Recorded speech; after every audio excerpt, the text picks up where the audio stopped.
What if the moment an empath woman stops caring is the exact moment everything around her starts falling apart? Because it was never her care that held everything together. It was her exhaustion disguised as love. And if you've ever been the person everyone leans on emotionally, but no one really checks on you, then this will change how you see your relationships completely. You know what is truly unsettling? It is not when an empathic woman feels anger. It is when she becomes silent. When that soft light behind her eyes, the constant and exhausting alertness for everyone else's comfort, slowly turns off. And you should pay attention to that moment because what follows it is not small or gentle. It changes everything around her. For a long time, she has been the emotional support holding up every person, every situation, every relationship around her. She has been the one absorbing pressure, fixing moods, and holding things together without being asked. Then one day, without warning and without drama, she stops doing it. And when she stops, the structure she was holding does not simply shake a little, it begins to fall apart in ways people did not expect. This is not about revenge or anger in the usual sense. It is not about bitterness building up over time like people assume. It is something deeper and quieter. It is the moment a woman finally realizes that her ability to care was slowly being used against her without her noticing it. Even in spiritual teachings, there is a simple truth repeated in many forms that no one can keep giving if they are completely empty inside. Yet she has been doing exactly that for years, convincing herself that she could keep going if she just tried a little harder. If you have ever felt like you disappear inside your own life while taking care of everyone else's emotions, there is a deeper pattern here that many people are only starting to see. The problem is that constant compassion without limits often looks like a virtue on the surface. It appears noble, even admirable. Society has repeatedly praised the idea that the best kind of woman is the one who gives endlessly, who never refuses, who never protects her own time too strongly. We are told that selfless giving is the highest form of goodness, and that the more a woman sacrifices herself for others, the more valuable she becomes.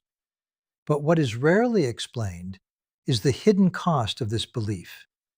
If people truly understood what it does over time, many of the systems that depend on that constant self-sacrifice would lose their power immediately.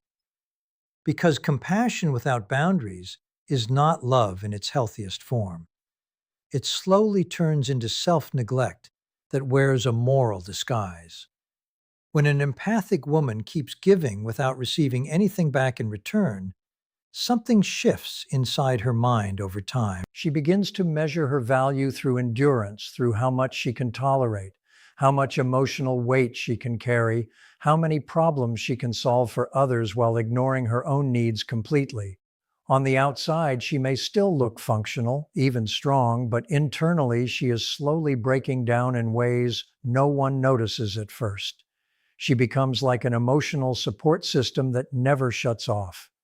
People come to her for comfort, advice, reassurance, and stability, and she gives it without checking whether she is still able to afford it emotionally.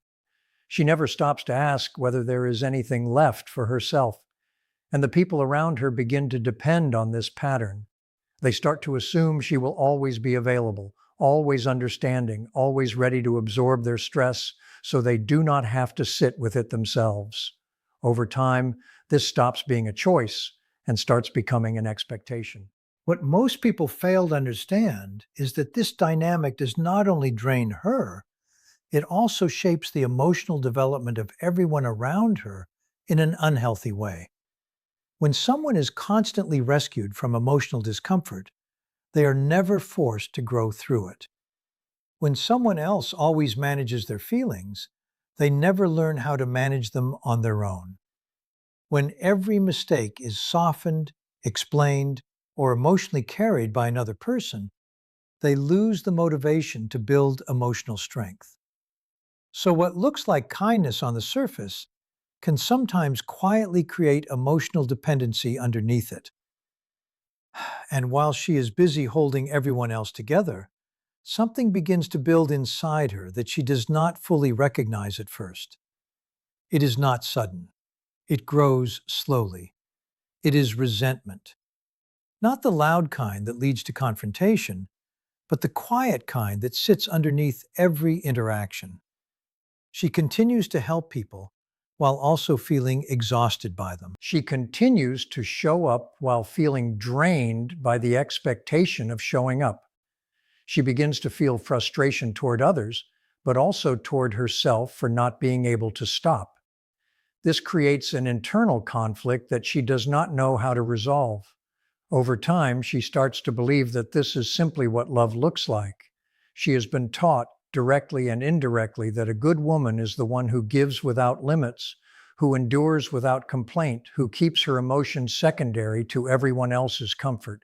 So she continues even when her body starts to show signs of exhaustion. Stress becomes physical, sleep becomes unstable, energy disappears. Yet she keeps going because stopping feels like failure, and failure feels like selfishness.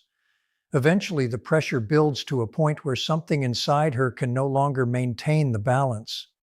When she finally reaches the point where she cannot continue in the same way, it feels like collapse. But in reality, it is not collapse, it is awareness. It is the first moment she sees clearly that she has been living in a system where her kindness had no protection. She begins to realize that many of the limits she assumed were imposed by others were actually never enforced at all. They were simply never created. Every time she said yes when she meant no, every time she ignored her own discomfort to protect someone else's ease, she slowly erased her own boundaries without noticing it. This realization is not immediate or easy. It comes with emotional discomfort because it forces her to question everything she thought was right about caring for others. She starts to see that her exhaustion was not random. It was the result of consistent overgiving without restoration. She sees that many relationships were built on imbalance, not mutual care. And she begins to understand that the version of herself who always adapted, always softened, always absorbed, everything was not fully living but slowly disappearing. The deeper truth she begins to face is that her inner world did not disappear, it was suppressed. Every time she ignored her anger, it did not go away. Every time she dismissed her need for space, it did not vanish. Every time she silenced her desire for respect, it did not dissolve. Instead, all of it collected inside her mind and body in ways she could not consciously see. And over time, this internal pressure builds silently until it can no longer remain hidden in the background of her life. What many people do not realize is that emotional suppression does not weaken what is buried. It strengthens it. Every ignored feeling gains intensity. Every unspoken boundary violation adds weight. Every moment of self-abandonment creates more internal pressure. And so what began as kindness slowly turns into emotional exhaustion, not because she cared too much, but because she was never taught where to stop. Every denied piece of self becomes more insistent, more urgent, and more desperate to be acknowledged. Nothing inside a human being truly disappears just because it is ignored. It waits. It grows heavier. The shadow does not fade through neglect. It expands under it. And the more she suppresses what she feels, the more energy it takes to keep that suppression in place. Slowly, what begins as effort turns into exhaustion, and what once felt like kindness starts feeling like survival. She is no longer simply being good, she is maintaining a performance, a constant emotional act where she appears agreeable, patient, and understanding, while something deeper inside her is screaming for recognition. Over time, this creates a split within her. On the outside, she continues to function as the reliable, calm, emotionally available woman everyone is used to. But on the inside, there is accumulation, grief that was never expressed, anger that was never validated, needs that were always postponed. The self she keeps bearing does not vanish. It collects pressure. And the longer this continues, the more she becomes disconnected from her own internal truth. People see her as stable, but that stability is built on silence. And silence is not emptiness. It is containment. Eventually, that containment stops being sustainable, and something within her begins to shift in a way that cannot be reversed. The breaking point rarely arrives with drama. It does not always come as one big event. Sometimes it is a single betrayal that can no longer be rationalized. Sometimes it is the slow weight of repeated emotional neglect that finally becomes too heavy to carry. And sometimes it is even quieter than that. A morning where she wakes up and realizes that the life she is living does not feel like it belongs to her anymore. That realization alone is enough to destabilize everything she once accepted as normal. Because once awareness enters, denial becomes impossible to maintain at the same level. When the shift happens, people around her often misinterpret it completely. They assume she has changed into someone colder, harder, or less kind. They say she is not the same person anymore, as if something good has been lost. But what they are actually witnessing is not a collapse into negativity. It is the removal of distortion. They are meeting her without the filter she used to maintain for their comfort. The emotional softness they were used to was not her full identity. It was a regulated version of herself designed to keep harmony intact, even at her own expense. When that regulation stops, what remains is not cruelty. It is reality. The anger that begins to surface is often misunderstood the most. People treat it as if it is new, as if it appeared suddenly out of nowhere. But it is not new at all. It is old emotion that was never allowed to complete itself. It is years of overlooked boundaries, dismissed feelings, and quiet endurance finally reaching visibility. Anger in this form is not destruction. It is information. It is the psyche correcting a long-standing imbalance. And while it may feel uncomfortable to those who benefited from her silence, it is deeply honest in its function. Alongside this, boundaries begin to appear where none existed before. And to people who were used to unrestricted emotional access, this feels like rejection. But boundaries are not rejection. They are structure. They are the first sign that a person has returned to themselves. What was once seen as too much understanding now transforms into discernment. She no longer automatically absorbs what does not belong to her. She no longer confuses availability with love. And this change, though subtle in behavior, is profound in meaning. The emotional distance that follows is also often misread. It is called coldness, detachment, or loss of warmth. But in reality, it is the withdrawal of energy from situations that we're constantly taking without replenishing anything in return. When a person stops overextending themselves, what others experience as cold is often just neutrality. It is what happens when emotional labor is no longer performed automatically. And for those who depended on that labor, the absence feels dramatic simply because they were never asked to provide it themselves. What is actually happening underneath all of this is integration. The parts of her that were pushed away for years are slowly returning into awareness. The anger, the exhaustion, the need for space, the desire for reciprocity, all of it begins to re-enter her system. This is not her becoming someone else. It is her becoming whole. The fragmented self that once existed only to serve others is no longer the only version allowed to exist. And that creates tension, because wholeness disrupts systems that depended on partial identity. Many of the people around her experience this as loss, and in a way, it is a loss, but not the loss they think it is. They are not losing her essence. They are losing access to a version of her that was overextended, overavailable, and overadapted. They are losing the imbalance that benefited them without requiring awareness in return. And that realization is often uncomfortable because it forces a question that was previously avoided. What did the relationship actually depend on? As she withdraws from overfunctioning, systems around her begin to reveal their structure.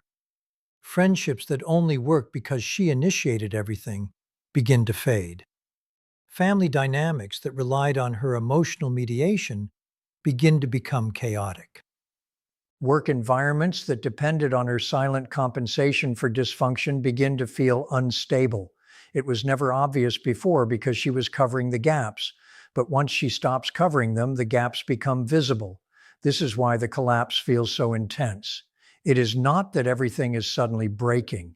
It is that everything is finally showing its true form without her constant maintenance. What looked like stability was actually supported imbalance. And when that support is removed, reality is revealed. Some people respond to this with adaptation, and those relationships evolve into something more mutual. Others respond with withdrawal or resistance because they depended on the old structure remaining unchanged. In intimate relationships, this shift is often the most revealing. When she stops managing emotional regulation for someone else, their emotional limitations become visible. When she stops initiating connection, the absence of effort becomes clear. When she stops carrying responsibility for everything, the distribution of responsibility is finally exposed. And what many interpret as sudden breakdown is actually delayed truth surfacing. The painful part is not the collapse itself, but the clarity it brings. Because clarity removes illusion. It shows what was mutual and what was one-sided. It shows what was connection and what was dependency. And once that is seen, it cannot be unseen.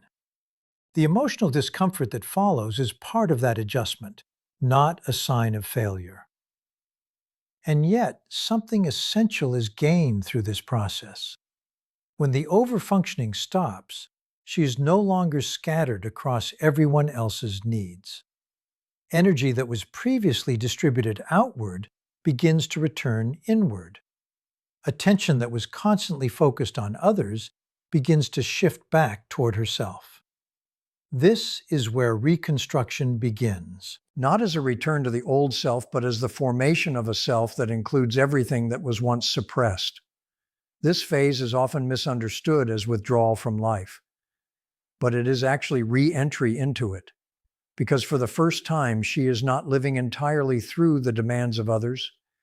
She is beginning to experience her own internal signals again without immediately overriding them. That alone is a major psychological shift. It marks the beginning of identity that is not purely functional. And in that space, something unfamiliar appears: uncertainty. Not knowing exactly who she is without the role of caretaker, fixer, or emotional stabilizer. But that uncertainty is not emptiness, it is potential. It is the space where a more authentic identity can form, one that is not built solely on being needed. What feels like loss to others is actually return to self for her, and what feels like collapse is actually correction. A long-standing imbalance finally being brought back into alignment. If she is no longer solving everyone's problems, then she is forced to face a question she has avoided for a long time. What is her purpose beyond being useful to others? This question can feel uncomfortable at first, almost like losing direction.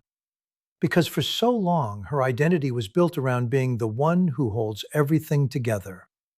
The one who responds quickly, fixes emotional chaos, and makes life easier for everyone else. When that role begins to fade, it can feel like something essential is missing. But what is actually happening is not loss of purpose, but loss of dependency on a role that was never meant to define her entire existence. At the same time, when people become upset about her having boundaries, it can feel emotionally confusing. She may wonder if setting limits makes her a bad person or less caring. But discomfort from others does not automatically equal wrongdoing. In many cases, it simply reflects that people were used to access without limits. Boundaries do not create cruelty, they reveal imbalance that was already there. When someone reacts strongly to a boundary, it often says more about their expectations than about her character. This is where emotional maturity begins to develop because she has to learn that being respected is not the same as being constantly available. This stage is where real psychological change starts to take shape. She begins to sit with something that once felt unbearable, other people's disappointment. Instead of immediately fixing it, explaining herself, or trying to restore comfort, she starts allowing it to exist without interference. That is not emotional distance in a negative sense. It is emotional discipline. It is the process of no longer confusing responsibility for her own feelings with responsibility for everyone else's reactions. And in this space, she slowly learns that she can remain steady even when others are not comfortable with her choices. This shift is not passive at all. It is deeply active and often very uncomfortable. Every instinct she has developed over years pushes her to go back to old patterns, to explain more, to soften her no, to step in and rescue, to take responsibility for emotional tension that does not belong to her. Because in the past, doing those things kept her safe. It kept relationships smooth. It kept her identity clear. But now, resisting those instincts becomes the real work. It is a form of unlearning that requires constant awareness. In this uncomfortable space, something unexpected begins to happen. When she is no longer constantly focused outward, she begins to hear herself again. Not the version of herself shaped by expectations, but something quieter and more honest underneath it. At first, this voice may feel unfamiliar, almost like it does not belong. But over time, it becomes clearer. She starts to notice what she actually feels, what she actually needs, and what she has been ignoring for years just to maintain harmony around her. One of the most important realizations that emerges here is that she has needs that are not optional.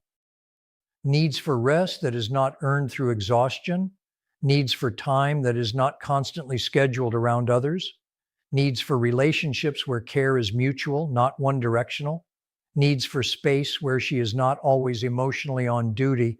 These are not luxuries, they are basic requirements for a healthy internal life. But she may have spent so long denying them that recognizing them feels almost like starting over. True recovery begins when she stops treating her needs as secondary.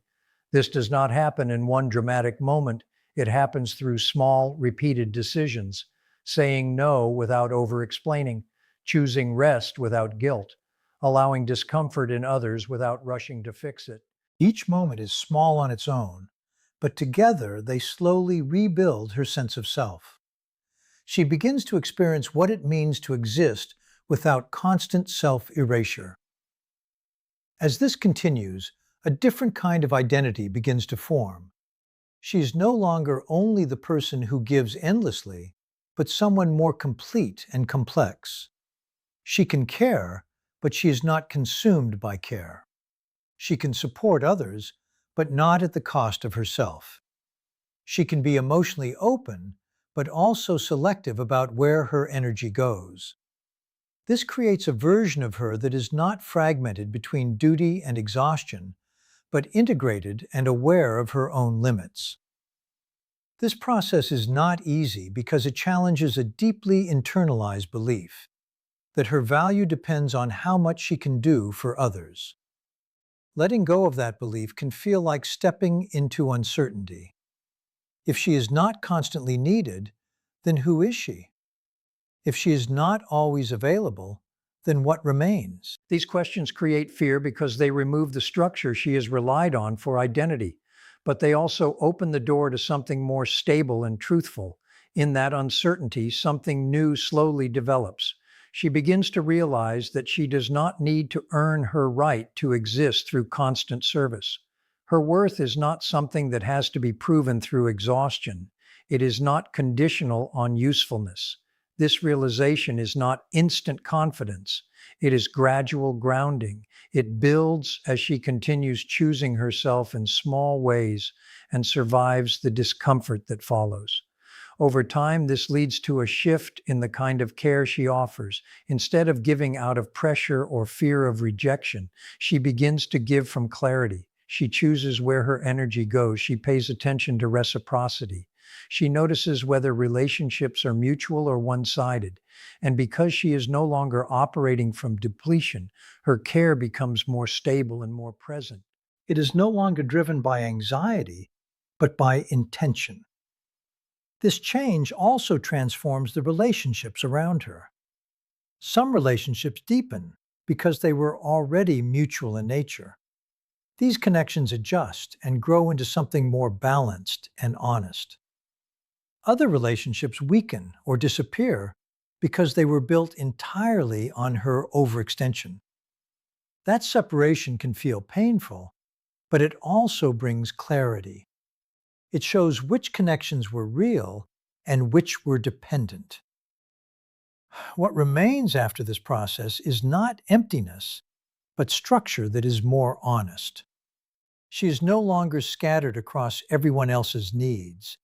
She is not constantly compensating for imbalance. Instead, she begins to build a life where her presence is not defined by what she provides, but by who she is. That shift is subtle, but it is deeply foundational. And slowly, a different kind of freedom emerges. Not the freedom of being needed everywhere, but the freedom of choosing where she actually belongs. The freedom to say yes or no without fear of losing herself. The freedom to exist without constantly measuring her worth through emotional output. This is not withdrawal from life. It is return to it in a more grounded form. In the end, the question of purpose changes shape. It is no longer about being useful to everyone else. It becomes about being fully present in her own life, not as a role, not as a function, but as a whole person who can care without disappearing.